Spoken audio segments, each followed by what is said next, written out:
Hi, I'm Miss Furnish, And I'm Dr. Wabi. and we're here with tonight's episode of What's Fryin' with Wabi and Furnish. Today, we're going to be talking about low-fidelity prototypes. Also known as low-resolution prototypes. Ms. That's Furnish, right. in 10 words or less, how would you describe low-resolution prototyping? Low-resolution prototyping is making a prototype out of readily available materials in a small amount of time. That's pretty descriptive, but could you do it in the form of a haiku? Low-res prototype, how to make your idea visible quickly. Excellent. Very nice. Now, have you ever made a low-resolution prototype yourself? I have. My senior design project in college the task was to create a device that could carry an 8-ounce water bottle a distance of 40 feet and hover within a 10-foot radius for 2 minutes. So we thought about making a helicopter or a quadcopter or a blimp. And so we made low-resolution prototypes for all of them out of balloons and tape and paper plates, and we ended up going with a blimp. Interesting. Now, it doesn't sound like any of your low-resolution prototypes actually flew. So what was the point of the exercise? What did you learn from it? Why did you do it? Yeah, so understanding the general dimensions of our models, our scale models, our low-resolution prototypes helped us kind of get a feel for how big ultimately our project would have to be. If we were to use balloons, how much weight each of those balloons would be able to support. That kind of thing was really important, and it's something we found out from doing our low-resolution prototypes.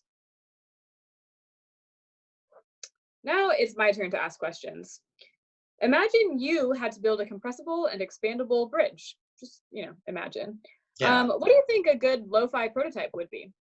In this extremely hypothetical example, I think there's a couple different things we could do. I could potentially use some origami folds to understand how much the shape stretches and expands as I build it. Obviously, if I want it to compress down to a certain volume, I want to see how much I can do that.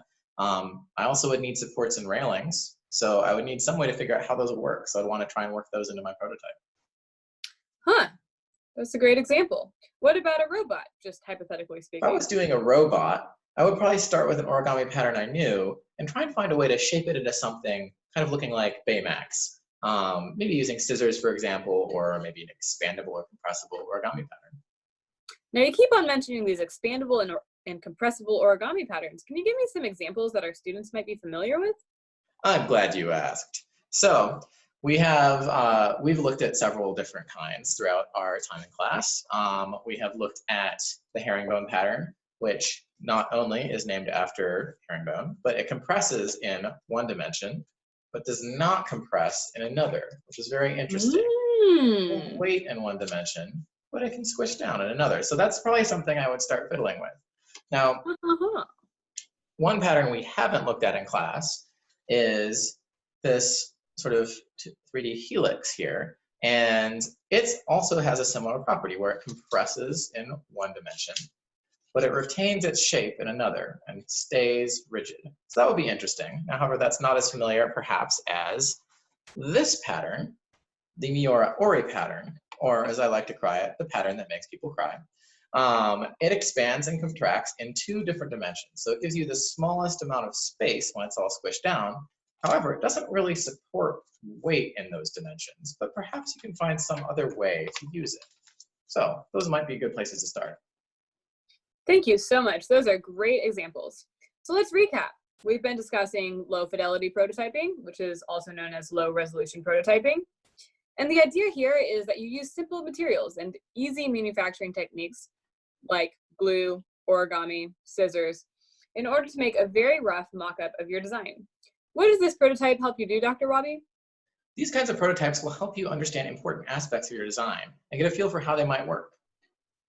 Right. The objective here is not to make a complete and fully functional design, but your goal is to put together something simple and easy so that you can better understand how your final design might behave.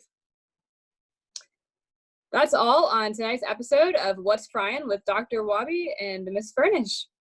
Thanks so much for watching all the way till the end. Dr. Wabi, do you have any blooper-worthy content?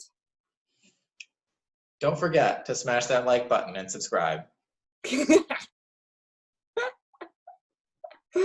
All right. Thank you very much, Dr. Bobby. I'll see you next time.